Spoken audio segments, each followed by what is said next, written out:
Now, from high atop his desk, get ready to peel it all back and get to the root of the subject. No pun intended. With Paul K. on Wine Talks, where he takes no prisoners and calls it the way he sees it. Hey, welcome to Wine Talk with Paul K. And we are on a away game today up in San Francisco, about to have a great conversation with the famed Haig Mardikian. We'll get to the introductions in just a moment.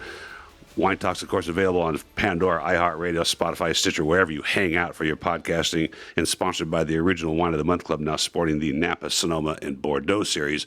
Though I should have a Pinot Noir. Actually, I did do the Mardikian Pinot Noir in the Wine of the Month Club, but welcome to the show, Haig. It's really fun to be here. Thank you, Paul. I'm glad to be here. This is we've got a lot to talk about. We've got to talk about wine. We're going to talk about your father.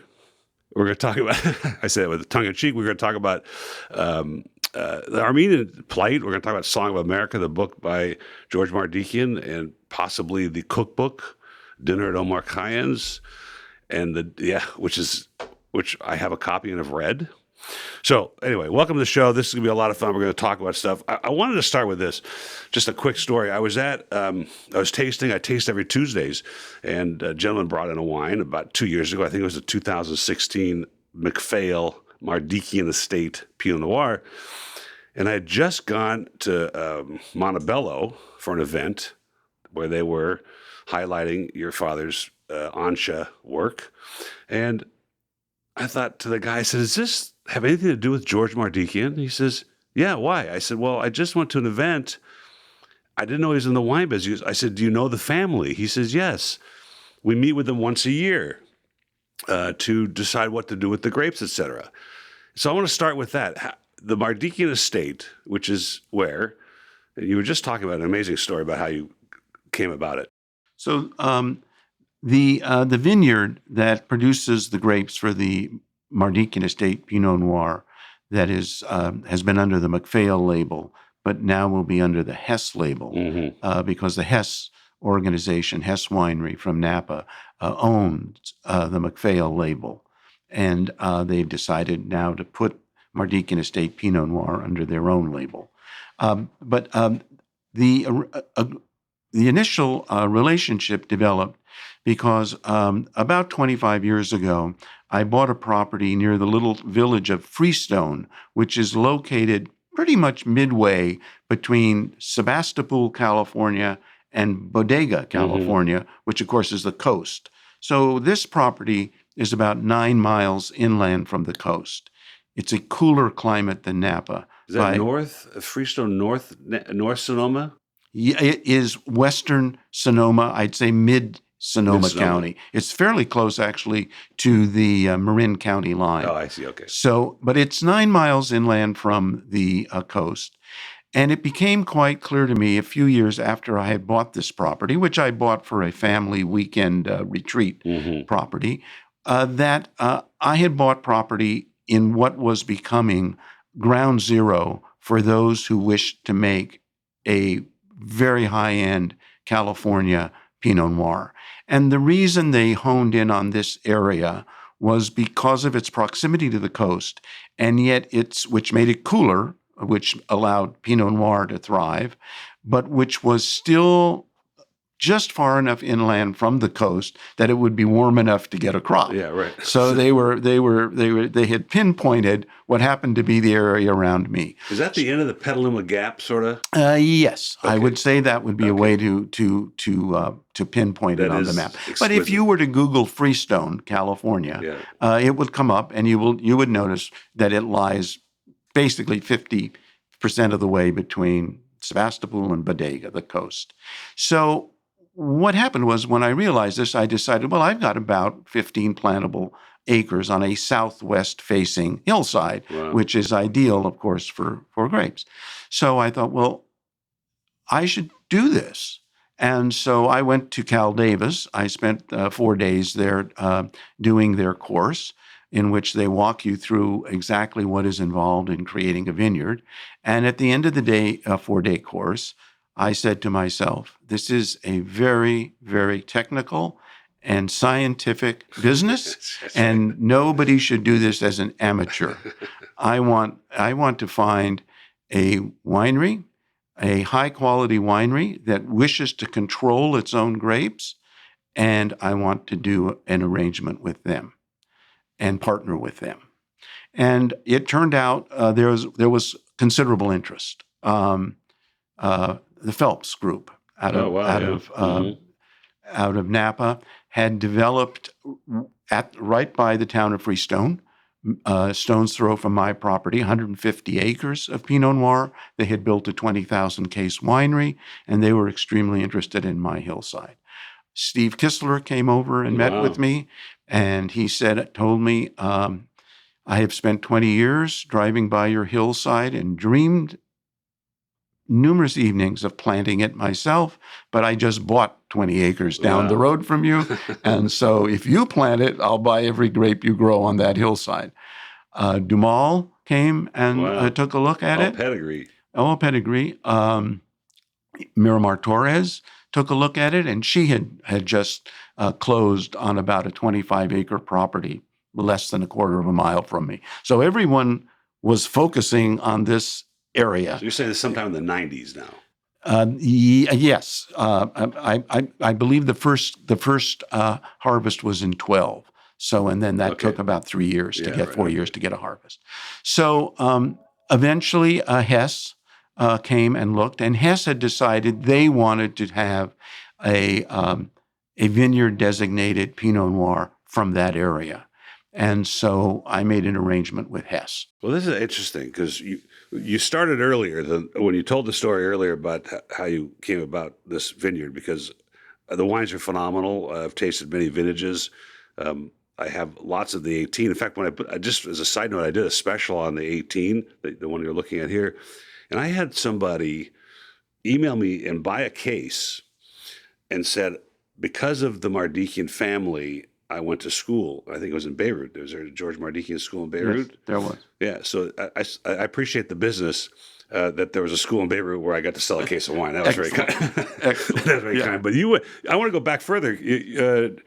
George had bought something in Napa originally. Right. So back in the 1940s, my father bought a beautiful property on the floor of the Napa Valley. It was a 271-acre property, bounded by the Silverado Trail and the Napa River. And in the 50s, he built a 20-acre lake in the middle of that property. Wow. And so growing up, I spent all my weekends and all my summers on that property. And it was an exquisite property. And as I got older and began to work with my father, I used to say to him, we should consider planting this. And my father always said to me, the only grapes I want to own are the ones in my icebox, because he was not enamored with the risk involved in farming. Wow. And so we owned this beautiful property, and we were certainly approached by a number of the various vineyard operators and wineries in the Napa Valley over the years, but it wasn't something that he was particularly interested in doing. And upon my parents' demise, my relatives decided they wanted to sell this property. And so, although I suggested that we not do it, it was we were offered an extremely attractive price at that time by the Hunias family, who bought the property, and it's now the Quintessa Winery. Wow, that's the part that's fascinating. Which you can go and tour, and you'll see this exquisite property, and they've done a wonderful job, and they've planted. I would say, from what I can see, they've planted 90% of it. Now, it's interesting because over the years, and I'm talking about probably starting in the 60s, so the 60s, 70s, 80s, over the years, many vintners came to us, met with us, walked over the property. And I remember as a young man, it would start, well, there's 272 acres here, about 20 acres are plantable. Well, there's 272 acres here, about 40 are plantable. Well, of course, if you go there today, It's entirely planted because the technology and the ability to grow and the ability to do drip irrigation is, and I actually saw that happening as these people who were in the business evolved and learned new ways of producing vines. I was hearing it on a constant basis. Yeah. 20 acres, 40 acres, 60 acres, and eventually it is acres. it is what it is today, which looks to me as if it is about 90% planted. Can you imagine what drew your father in the 40s to invest in Napa Valley? I mean, Prohibition was, not that the repeal project wasn't that old. No. Most of the wineries had closed during Prohibition. Correct. And it was just the pastoral views. I think he saw the beauty of the valley for sure. He only served California wines in his restaurant. Really? Yes. He would not serve any foreign wines, only California wines.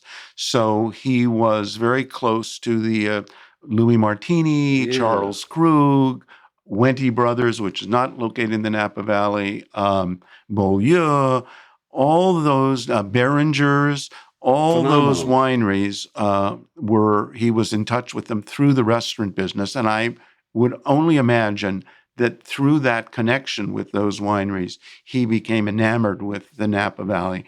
And if there was one thing George Mardikian he was a visionary. Yeah, he had that gift of saying, this is going to happen here. Wow. And so, I suspect he did. He had that, and he realized. Must have seen something. He knew these people. Right. There was a lot of, still even the 40s, even the 50s, 60s. Yes. It was still quite quiet, right? Oh, yes. Even the 70s after the Judgment of Paris, the thing that started the wheel moving. But, yes.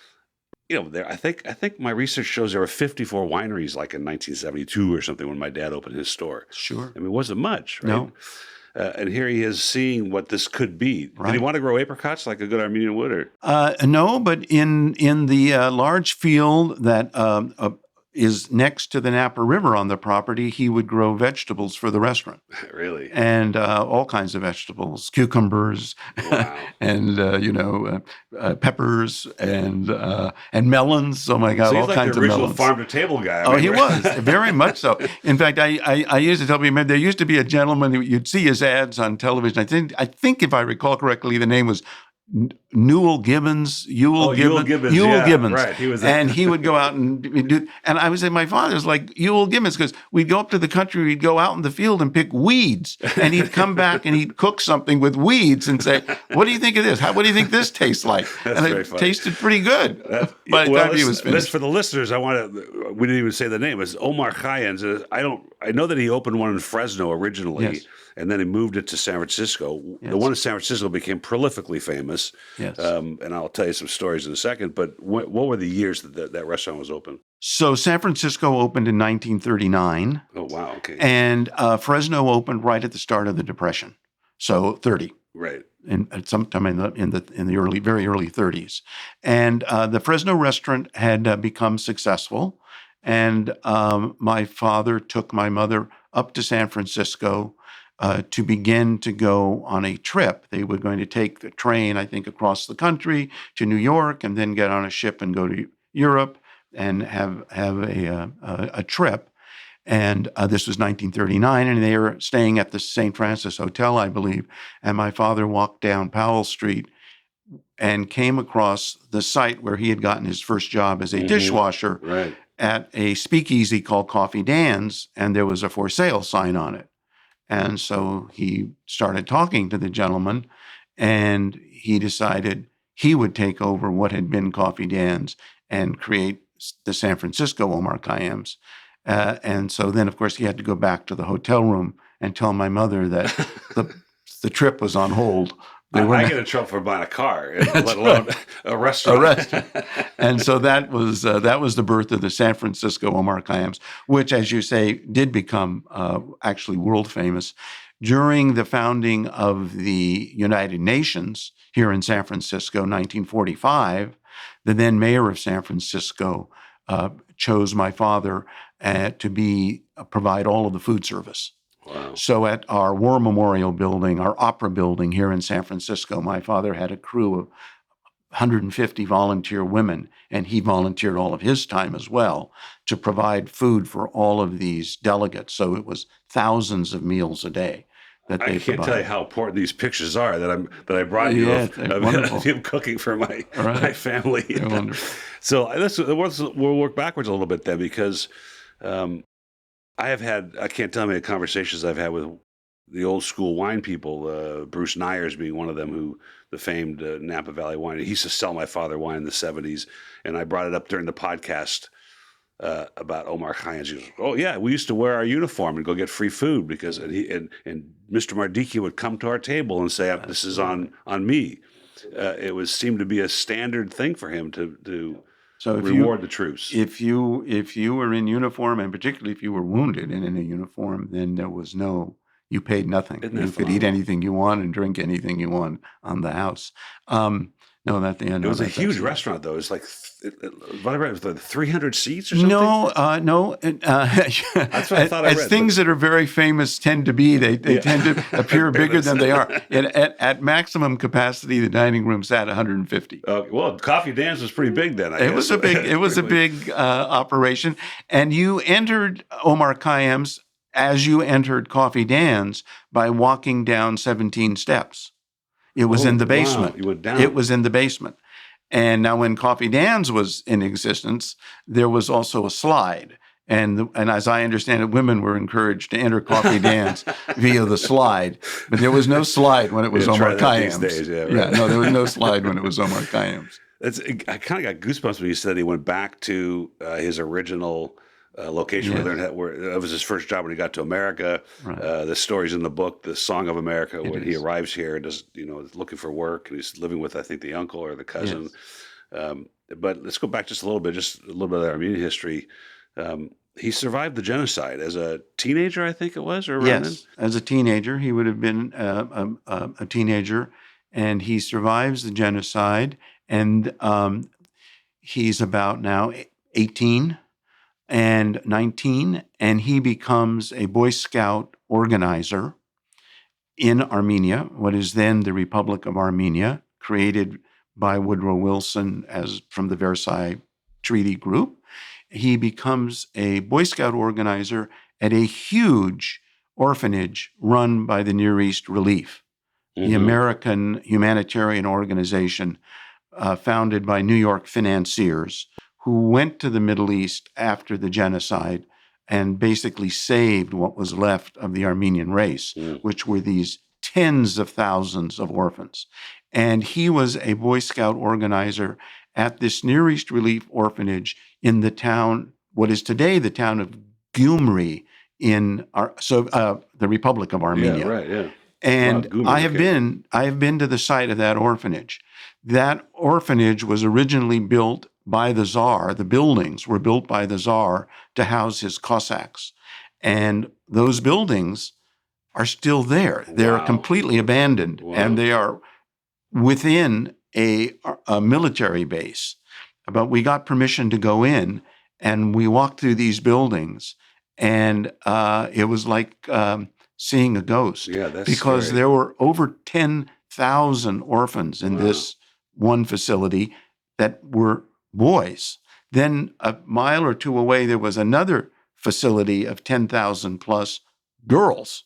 Wow. And my father's role as a Boy Scout troop organizer, the role of his Boy Scouts was to guard the perimeter of the orphanage for two purposes. One, to stop people from coming and stealing the orphans, and two, to keep the orphans inside. Wow. Because these are, as you would know, Paul, these are young Armenian boys. Yeah, they've got we were young Armenian boys. When you and I were young, you were going to have a hard time keeping us in one place. Yeah, we had trouble. So that was, so my father spent his entire life in love with the Boy Scouts. Two things he loved: Boy Scouts and America.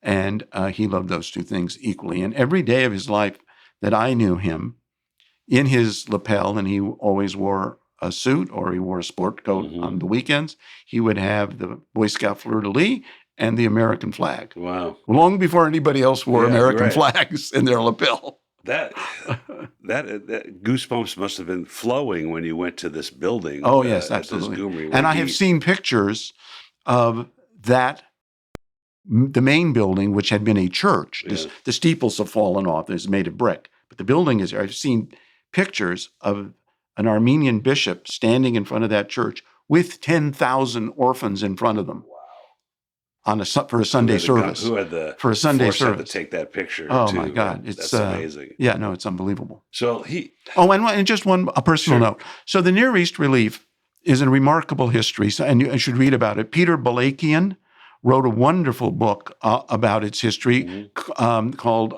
The Burning Tigris, I believe is the title. Right, yes. And it is the history of this remarkable humanitarian effort that America undertook to save what was left of the Armenian people. And the Near East Relief still exists. Yeah. It now calls itself the Near East Foundation. It continues to do social work in the Middle East, working with refugees, and I'm the chairman of the board. I read that. The philanthropy of your father has seemed to have continued through you and the things that you're working on. We're going to get to some of those other things as well.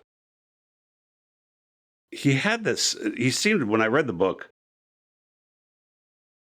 it seemed to have this charm about him, besides his drive, clearly had drive, and he had a certain amount of wit. He was sharp. He was able to charm people into getting the things he needed to get done. That's how he got out of America, it seemed like. He tells a story about when he landed here with he had a package that he left in the taxi, unfortunately, in front of Powell Street, I guess, where it was. And the point of this is, he earned his way here. He earned his way through the American lifestyle. He maintained his Armenian roots and went back to help the Armenians. We'll talk about Ansha and the Rusahais here and the concentration camps. But what would he say today if he saw what was going on in our immigration? So I've thought about that, and I think that's a very interesting question. Certainly something I have thought about, because he loved America so in such a pure way. I mean, he certainly acknowledged faults. He wasn't Pollyannish, but he had seen what the rest of the world was and how horrible it could be, and believed that America and what it represented and its promise was something very sacred.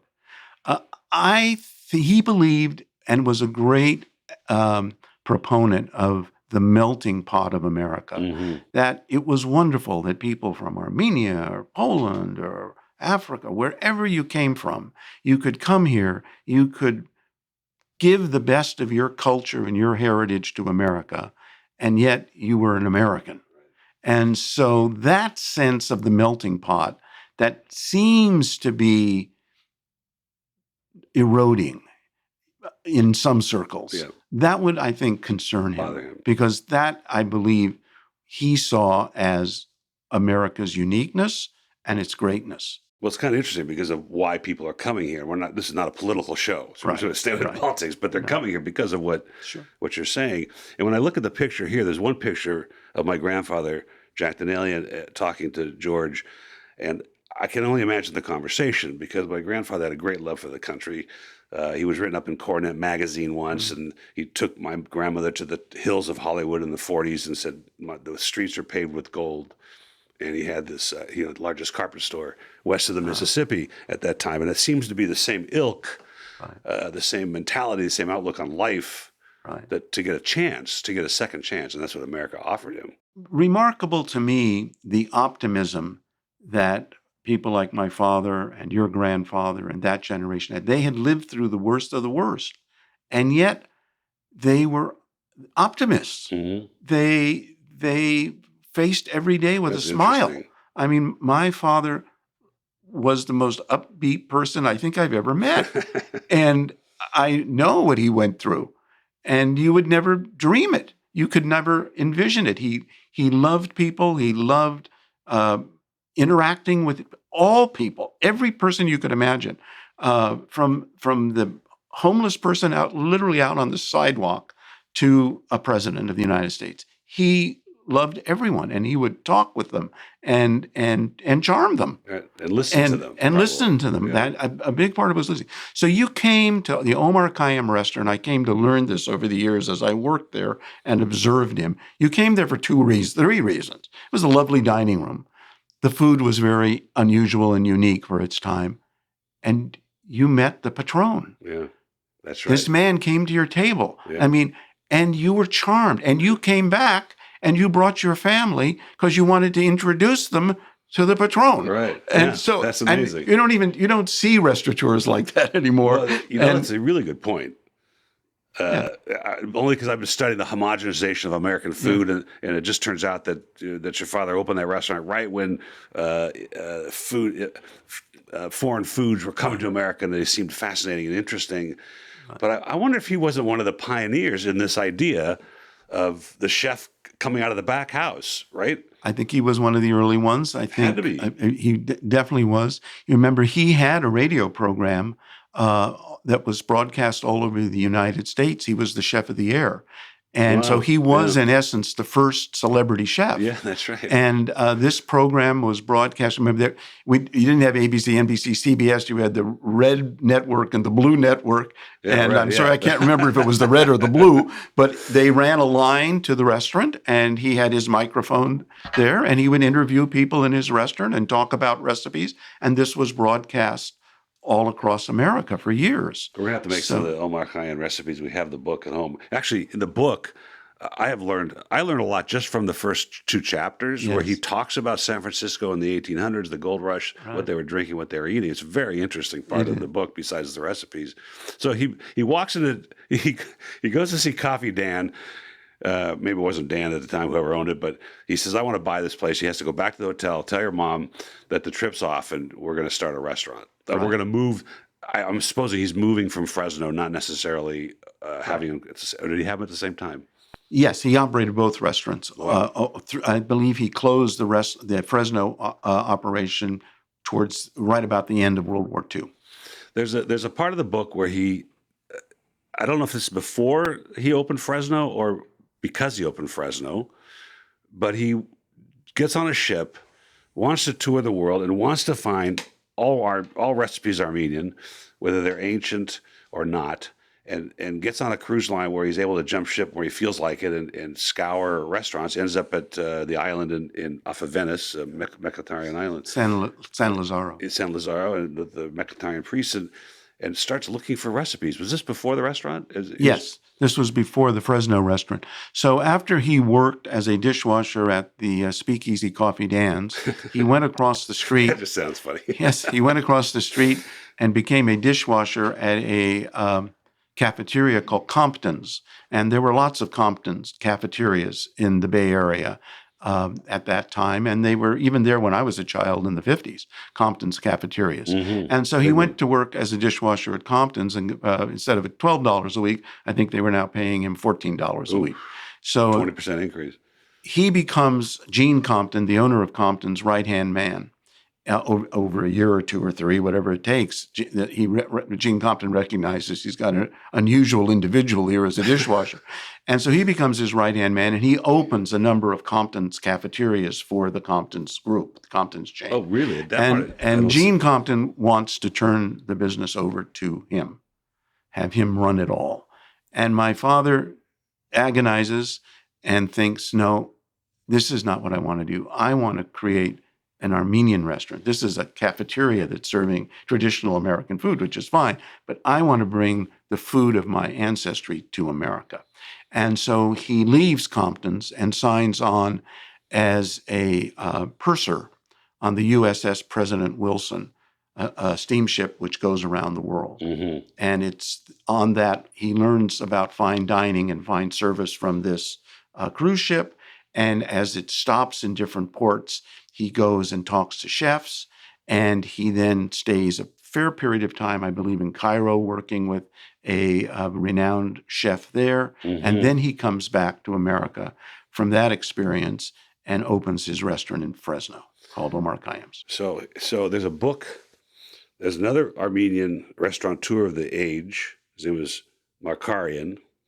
He owned a restaurant called Kavkaz. There was one in San Francisco. the famed Kavkaz was purchased by Wolfgang Puck to become the first Spago. Ah, okay. And when I'm reading your father's book, he stops in Shanghai.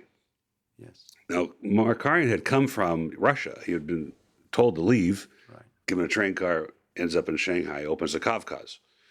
And I was convinced that I would eventually, between your father's book and Mardikian's book, figure out that these two knew each other. And apparently at the time in Shanghai, there was a huge Armenian enclave. Yes. And your father stopped there. I don't know how long he stopped there, but I'm guessing that he did it because he heard there are Armenians there. Yeah, well, the ship probably went there, but if it did go there, he would have known if there were Armenians. Right. He would have known. He would have found that out one way or the other. And I don't know the answer to the question, but I would share your sense that they most likely knew each other. So it's hard to imagine. Kafka's book, which is not as your father had a great way in the book Song of America to articulate his thoughts and his feelings and what he was doing. It's well written, which is hard to do for somebody that's just and the Kafka's book isn't as granular. It's just as interesting in the plight of these two parallel careers about the same time that both ended up in the restaurant business. They did meet, and they met here in San Francisco. Kafka's eventually it opened in Argentina, Shanghai, Russia, San Francisco, and then Los Angeles. Yeah. And in Mardikian's book, he mentions George, Ancha, and that they had met. And I was just dying to hear what this conversation would have been like, because it would have been fascinating. It would have been fascinating to hear. Well, let's see if we can find it somewhere. We'll keep digging. I got to keep digging, because I'm fascinated with the food in America, let alone the wine, of course, and the history of our ancestors. And my parents. My father came from Cairo. My mom was born in Chicago, so that's not really immigration, but maybe it could be immigration. That's immigration. When he gets, and this part I didn't put together in the book, at some point he becomes the American commissary consultant for Eisenhower. So during World War II, my father volunteered as a $1 a year consultant to the U.S. Army Quartermaster Corps.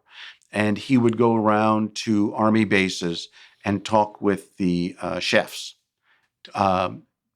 teaching them some recipes, encouraging them to put their soul into this food, so that it, but always telling them, as I recall, he would always tell these chefs, remember, you're competing with all these soldiers' mothers. Oh. And although it's very possible that the mothers of these soldiers are not very good cooks, these boys believe their mother's cooking is the best thing in the world. So you've got a high mark to try to get over, but you got to try to do it. Of course, all across Europe, the generals and the colonels are trying to figure out why we're serving shish kebab at every single commissary across the country. But that's an honor. I don't know if I couldn't tell if this was sort of a figurehead position or if this was. He seems like he went into these commissaries. He changed the decor so that the soldiers would feel comfortable eating here and getting things off the wall that dealt with medical issues and things. Right, and he continued doing that. He continued that service to the U.S. Quartermaster Corps after the war ended, going to Europe, then to again going to the U.S. Army bases, which were all over Europe and Germany, which leads to the Ancha story, and also during the Korean War, he went to Korea and did the same thing with the troops in the troops in Korea on behalf. And it was in, I believe, 1950 that President Harry Truman presented him with the Medal of Freedom Award, which he presented to him here in San Francisco at the Presidio.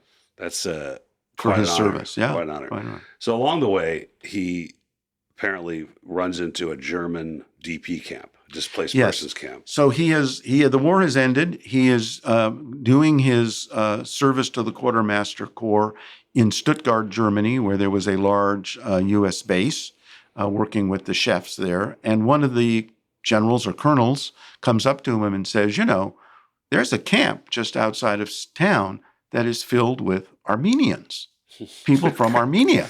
And so my father says, really? So he goes to this camp, and these are Armenians who the German army had brought back to Germany and because they were families.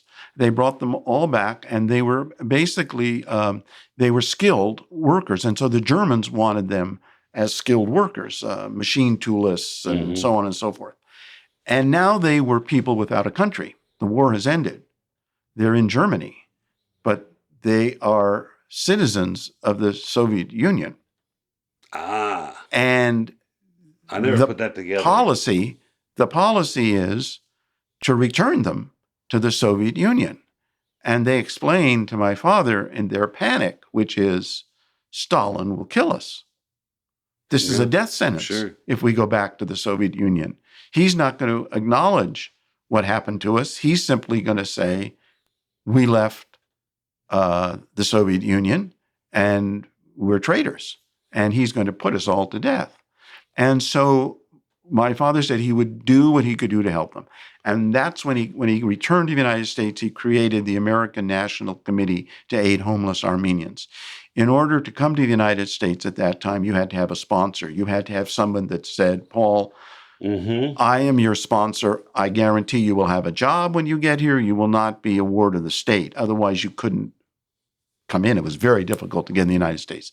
So he went, my father went all over the United States to Armenian communities in which there were always lots of businessmen who had companies and businesses, and he raised the money and he got these people to agree to be sponsors, to give these people jobs, to vouch for them that they would have a job when they came to the United States. And he did that as well in his restaurant. Many of the employees in the restaurant when I grew up were these displaced persons, so that they could then show that they had a job, which they did have, and a trade and so forth, and they would not be a ward of the state. And so Ansha brought, before it ended, it brought tens of thousands of Armenians in the United States, because once the group from Stuttgart was taken care of, then it became clear that, there's lots of Armenians throughout the Middle East who are really in flux. And they don't want to go back to the Soviet Union, but they're not really Lebanese, they're not really Egyptians, they're not really Iraqis, they're not really Iranians, they're displaced persons. And so they began to bring many of those over as well. What a phenomenal logistical organization. My grandfather's store was one of those places. In fact, many of the Montebello Armenians, the Rusahais, which are the group that your father brought, say, your grandfather, I knew your grandfather, he got me a job cleaning carpets or doing whatever. And so you did a sort of piecemeal. You did what you could here. Right. But here is your father's organizing a group, which must have been hundreds of thousands of dollars worth of transportation, the sponsorships, and many of them landed in Montebello. Right. Years ago, I had to go down to the LA area. I was traveling with an attorney. We were going down there to take a deposition on a case I was involved in. And we landed at the Burbank airport, and we get in a taxi cab, and he's driving us to the address we're going to. And I looked at, and I noticed that his name ended in IAN. The cab driver's name. Of course, the cab driver's last name. So I said, I said, hello in Armenian. And I said, you're an Armenian. I'm an Armenian. Oh, he said, and what's your name? And I said, my name is Haig Mardikian. Now that was the start. Wow. By the time he got us to our destination, there was no way he would allow me to pay for the drive. I'm putting the money in his hand, and he's throwing it back at me. I won't take any money.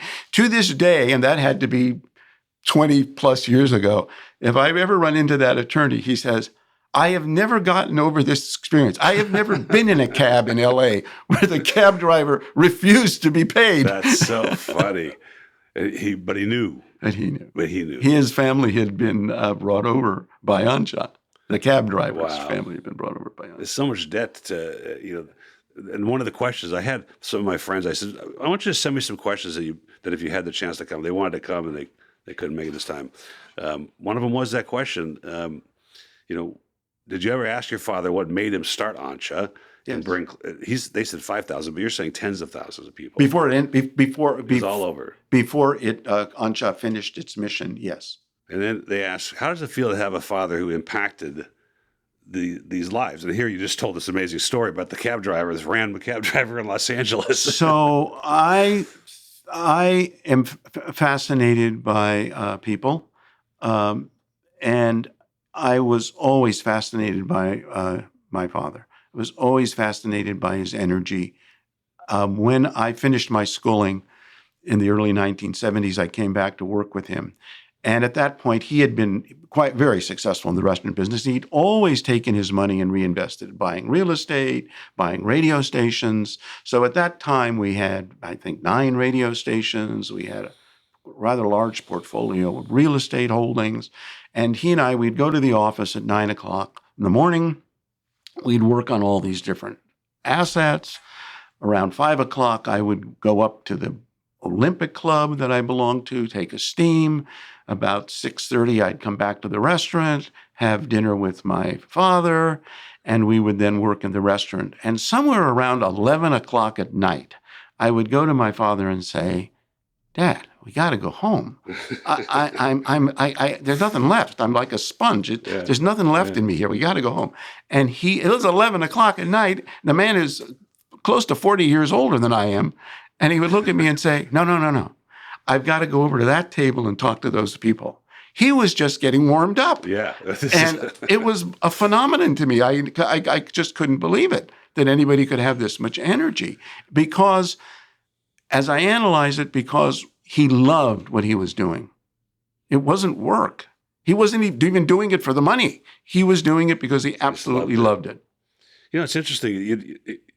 Here he was growing his own vegetables. I have this fascination with, like I said already, American cuisine and how it got this way in the 70s. And actually, we potentially have a podcast with Alice Waters coming up soon at Chez Panisse. I'm trying to understanding the changes that occurred. And here, this guy was doing this stuff, and maybe it's ahead of his time in the sense that it wasn't why he was successful. He was successful because the food was good and they felt warm and cozy when they came to the restaurant because your dad would come to the table. But he was farm to table in some cases. He brought the chef out of the back house, which right now is attributed to Ma Maison and Pat Teray bringing Wolfgang Puck out of the back house. That's right. Everybody says that's where it started, but that's not where it started. No. It started in San Francisco. That's right. But isn't it interesting that age group and that Armenian immigrant at that time would reinvest their money? I feel cursed and blessed that I have this merchant mentality. I get to control everything I do because it's my business and I get to run it. I'm not interested in corporate America making this huge, giant company out of it. I just enjoy what I do. Right. And I think that's part of the Armenian merchant mentality. But he came knowing, you don't learn this. He didn't go to school to learn how to invest, but he saw something in this. What? All right. No, he was as I think I said earlier, he really was he had that gift of vision. He was a visionary. And risk, but what about the risk element of this? I guess if you've been through the genocide. When I was working with him, if something went wrong, and I would point out the fact that something had gone wrong, having, myself being a graduate of the Harvard Business School, right. I could say, this has gone wrong. Yeah. My father would look at me and say, if I had known my donkey was going to die today, I would have sold him yesterday. So I'm going to have to use that. That's very funny. So, yeah. And you coming from Harvard Business School probably, brought this up quite a bit, and he had to respond that way, right? Well, but it was a two-way conversation because quite often I would be informed by him. I bet they didn't teach you this at Harvard. Yeah, that's right. That's that book. There's that book, right, what they don't teach in Harvard Business School. I'd like to touch on that a little bit, actually. There's a group of Armenian people that are bringing Armenian wines into America, yes. And they're doing it out of the sort of the business school model, what they learned at Cornell Business School or wherever, Columbia, wherever they're at, and wine being an emotional product, we like the case I sold because they went to Mardikian school in Lebanon. Doesn't really work that way. And I'm wondering if you sat there watching your father at the restaurant going, well, this didn't work at law school. We would have learned this in Harvard Business School. We would have, when it gets down to it, boy, we are talking about where the rubber meets the road when it comes to restaurateuring and wine business as well. Yes. That it's not necessarily a spreadsheet. No. It's about the people. There is some magic to it for sure. It's I'm not to harp on business school, but I do recall one of the most popular professors at business school was when I was there, ended his final lecture by erasing everything he had written up on the blackboard and saying, I'm now going to write the one word that will determine your success in life. And he wrote the word luck. Oh. Thanks a lot. Where's the 40 grand for that semester that you owed us? What was that? Well, that's on here, actually. For some reason, I wrote this note on my notes here. I don't believe in luck, or in other words, luck is when preparation meets opportunity. Sure. And I look at your father's career and what he went through, the Boy Scouts trying to save the Armenians. That's not luck. It's just preparation for what made him successful in this thing. And I'm wondering if it's not just about the passion of what you do. I think passion for what you do is a huge part of it, and there's no question in my mind that's the case. Yeah. And you make your own luck. You make your own luck. Now, listen, there's another question here. Of the dignitaries and the politicians your father met, who did he talk about at dinner? I'm adding this. Okay. Who did he talk about at dinner? So he became very close to Herbert Hoover.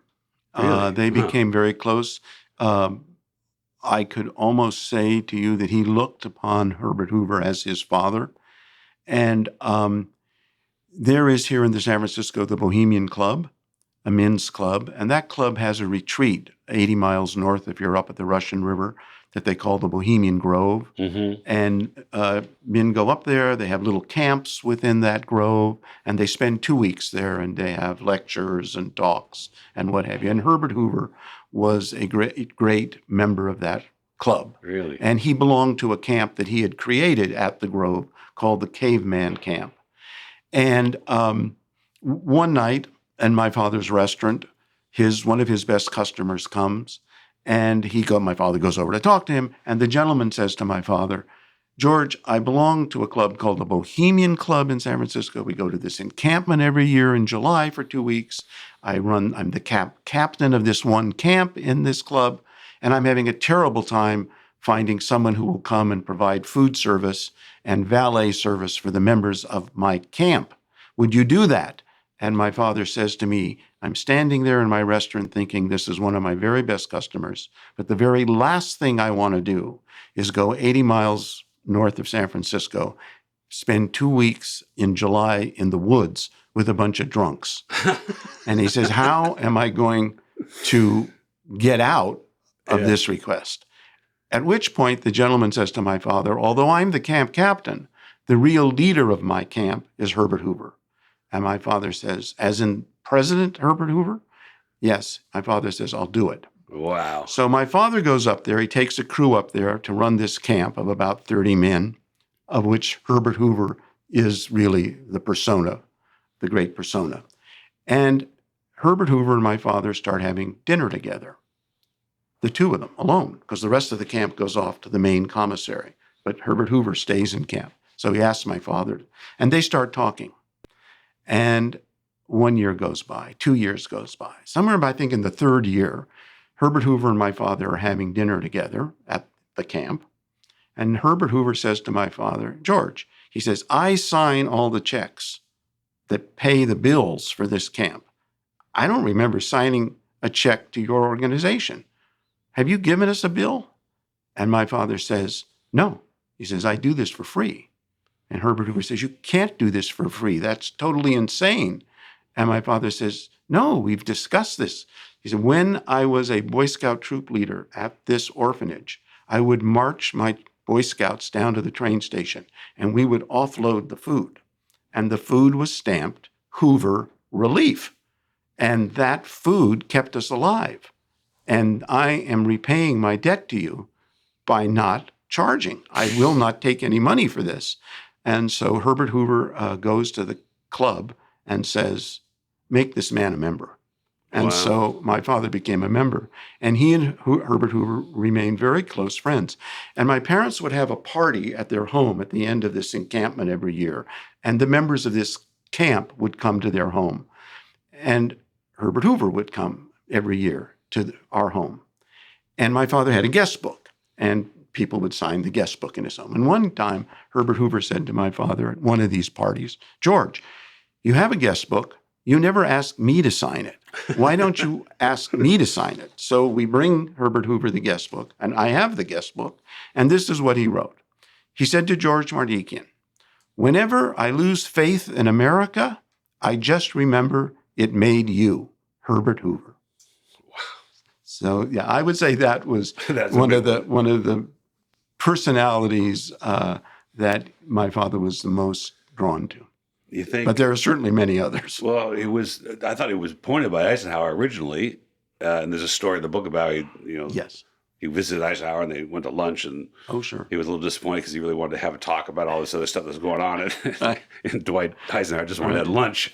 Well, when Eisenhower was president, and I was a young boy and went to Washington D.C. with my parents, we went to the White House. My mother took me to the White House, and we met with Mamie Eisenhower, and I was a little boy, and she took my hand and she said, "What would you like to do?" And I said, "What I'd really like to do is jump on that eagle that is embroidered in the carpet."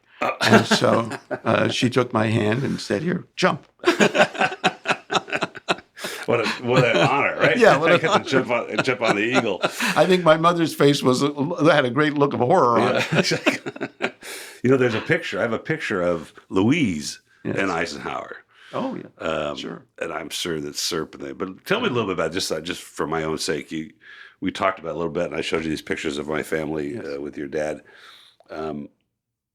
You knew Louise and Joyce through visits, or yes, through visits, because their mother was a very good friend of my mother and father's, and so we would go down and stay at her home. The one in Beverly Hills, the one in Bel Air. I believe she had a Bel Air. Then later in the Palm Springs area. Yeah, right. The El Dorado Hotel. Right, the El Dorado. and she would come to San Francisco and stay with us. So she was almost like, I would say, Serpui, Louise and Joyce's mother was like an aunt. Yeah. I would have thought of her like an aunt because she was. Was it Steve, her husband, that they were friends with, or was it through Serp? That I don't know because I was too young to know. Yeah. Serpui was a widow by the time I really focused on who she was. Yeah. Oh, so you were forced to go to the El Mirador Hotel. Oh, yeah. And not the El Dorado, El Mirador Hotel, and watch B movies because her current husband at the time was in them. Right. And they would pipe them into the rooms. Mr. Conti. Yeah, Mr. Conti. That's right. Yeah, John Conti. I have a question here from one of my friends. They asked, did your father ever speak about General Shakarian? General Haig Mardikian was the first Armenian to graduate from West Point. And he was, I believe, one or two classes ahead of Eisenhower. And when that's interesting. When my father started Ancha, he started it with General Mardikian, and also an attorney here in San Francisco by the name of Surin Saroyan. And General Mardikian was a wonderful man, and his hobby was stamp collecting, and he was my godfather. General Mardikian was my godfather, and his gift to me shortly before he died was one of his stamp collecting books, which is all the stamps for the Republic of Armenia that disappeared once the Soviet Union took over and so these stamps had been made, but they were never issued because suddenly the country that they were supposed to represent had disappeared. Wow. Yeah. Where are those now? Safe somewhere? Yeah. Let's talk about what you're doing. You were talking about the Near East Foundation. Yeah. When we walked into the office today, we noticed the William Saroyan Foundation on the wall. Tell me about the William Saroyan Foundation. William Saroyan, the author William Saroyan, who was born in Fresno in 1908, and he was quite concerned later in life that he wanted to protect his legacy. He didn't want his name to be misused. He wanted to be sure that his manuscripts would be published and looked after and so forth. And so he created a foundation. And the first president of that foundation that he appointed was a man by the name of Bob Satrakian. And Bob Satrakian's over the years, inviting me to come on the foundation board. And then as the years went by and Bob got older, he asked me to become the president. And so I served for many years as the president of the Saroyan Foundation, and now am the chairman of the Saroyan Foundation. And actually, Bob's son, Scott Satrakian, has the title of president. I know the Satrakian Yes. brand.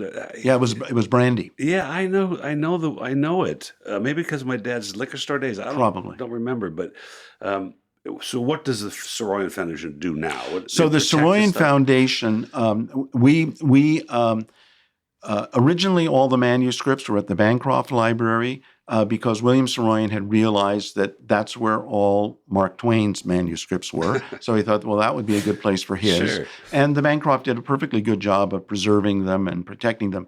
But Stanford came to us, and they were willing to do more curating because William Saroyan was a prolific writer. He literally wrote every day, put a sheet of paper in a typewriter, no margins, just words all the way across. And so there is a huge volume of his writing that's never been published, never seen the light of day. And Stanford was willing to put the resources into maintaining those and bringing more and more of those into the light. And so we transferred all of the copyrights to Stanford University about a little over 15 plus years ago. Are they cataloged? Like, let's say I want to write a play and I got to use something that William Saroyan wrote, besides the famous quote about Armenians getting together in any part of the world. What happens? What do I do? You would contact Mr. Trujillo now at the Stanford libraries. If you came to me, I would give you his contact information, and you would tell him what you wanted, and he would make that happen for you.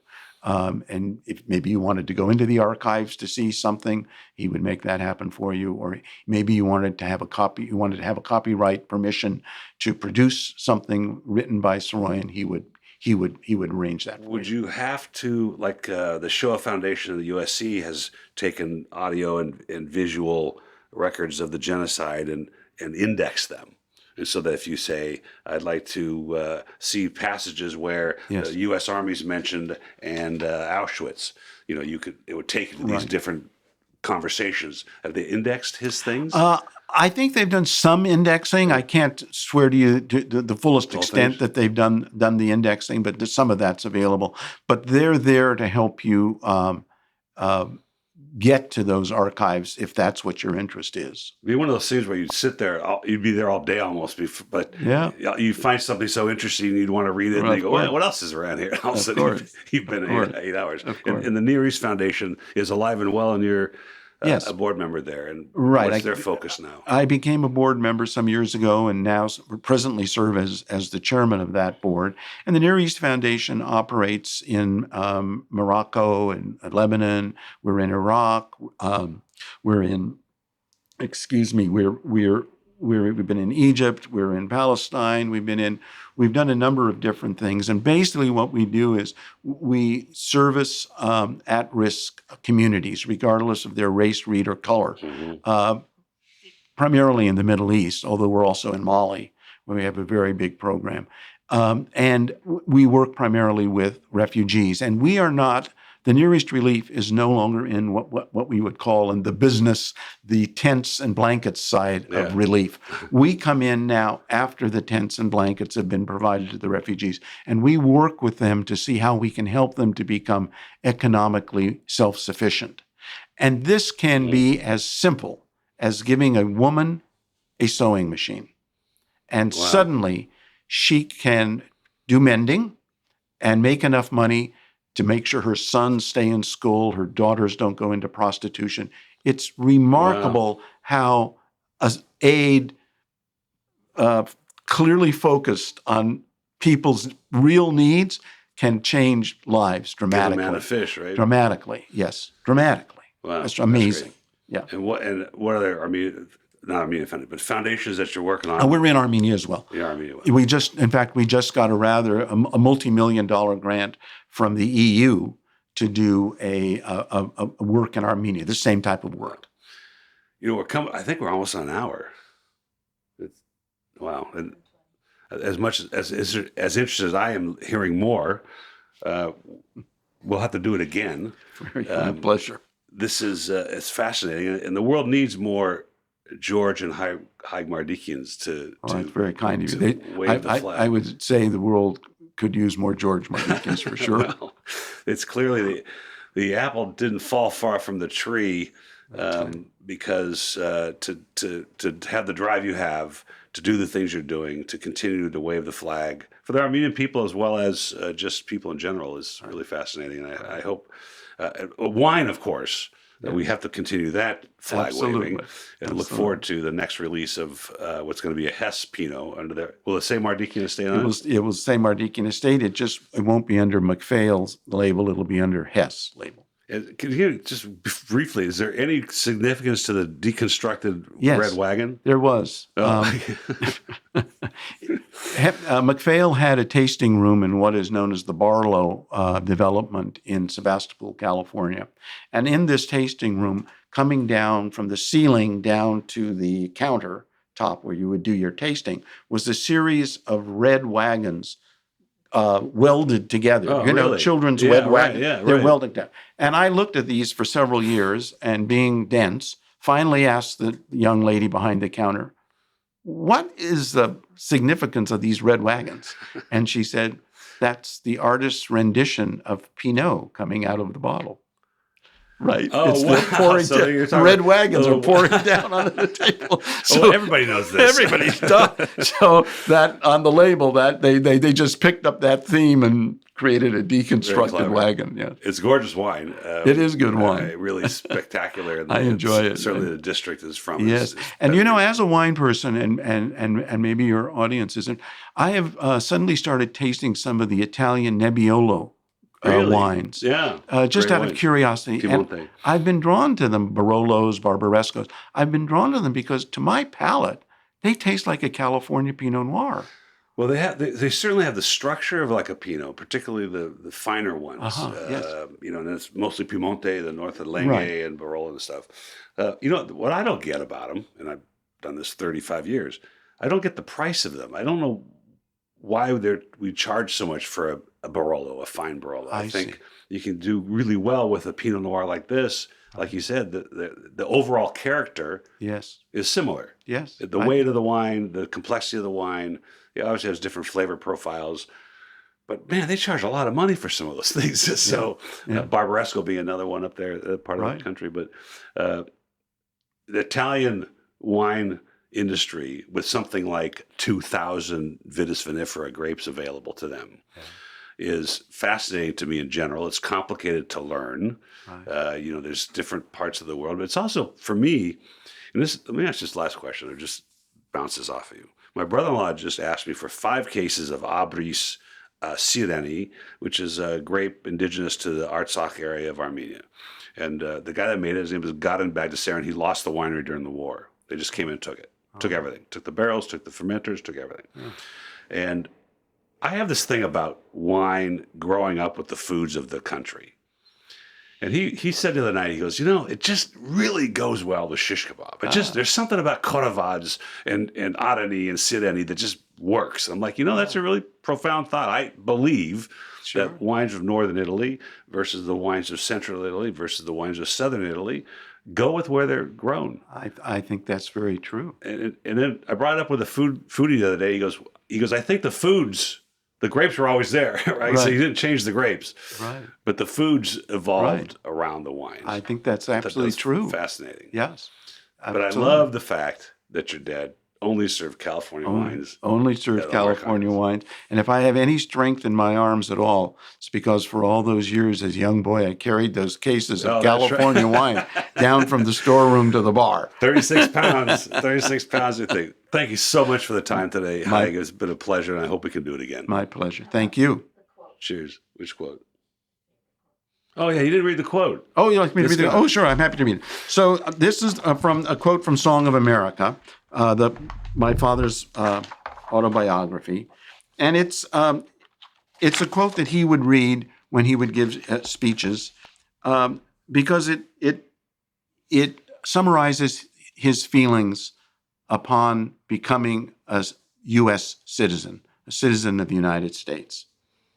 And this is what he writes. He's just passed the test. and he's become a U.S. citizen. I thought for a moment that it was as if I had been given a beautiful jewel. I treasured it so highly that here, beside the ocean, I had to examine it. That's his new papers saying he's a citizen. I had to examine it with awe and wonder, and I had to look closely at every shining facet of it before I could share it with anyone else. You who have been born in America, I wish I could make you understand what it is like not to be an American, not to have been an American all your life, and then suddenly, with the words of a man in flowing robes, to be one for that moment and forever after. Think of it. One moment you are a citizen of Armenia, a brave and tiny state out of sight beneath the red tide of Russia. The next, you are an American. One moment, you belong with your fathers to a million dead yesterdays. The next, you belong with America to a million unborn tomorrows. Oh, the honor of it and the thrilling pride, and yet the humility with which you wear that honor. Wow. That is... And that was his philosophy. You know, very much so. How articulate you feel what he's feeling. That's phenomenal. We need to broadcast that speech to people. We need to put it back on the internet, put it back on Facebook, put it back wherever these people are hanging out for them to feel that. Well, I'll tell you, Paul, about a few years ago, actually when Barack Obama was president of the United States, you may know that every year the president of the United States has a ceremony in the White House where a certain number of individuals who are about to become U.S. citizens come. Yes. And they're sworn in at the White House in front of the president of the United States. Yes. And at this ceremony, a few years ago, when Barack Obama was president, Barack then gets up to the microphone and he reads that passage from George Mardikian's Song of America. Oh, my. We need to play that back. That's amazing. Yeah. I wonder how he knew. Somebody sent it. It was on YouTube, and somebody sent it to me. And it's like, oh, my goodness. That is really something. Yeah. And by the way, President Obama read better than I did. Oh, no. He did great. It's a special thing. I think I'm going to have to, when I give speeches sometimes to the social clubs like Kiwanis and Rotary. I'm a Rotarian myself, which is fascinating too. We can keep talking, but my grandfather, when he came to America, I think he came in 28 or something, or 29. He ended up being president of the Hollywood Rotary Club. Here's this Armenian with a Turkish accent. Right. President of what couldn't be any more white Anglo-American Hollywood. That's the great melting pot. Which is the great melting pot. And I read from his article in the Coronet magazine to these people and say, look, don't count your blessings as who you are and what you're doing here. Right. You don't know what these people are going through. And I encourage everybody listening to get a copy of Song of America. It's around on Amazon and on eBay to read this fantastic story. Once again, thank you for being on the show. My pleasure. Thank you. Take care.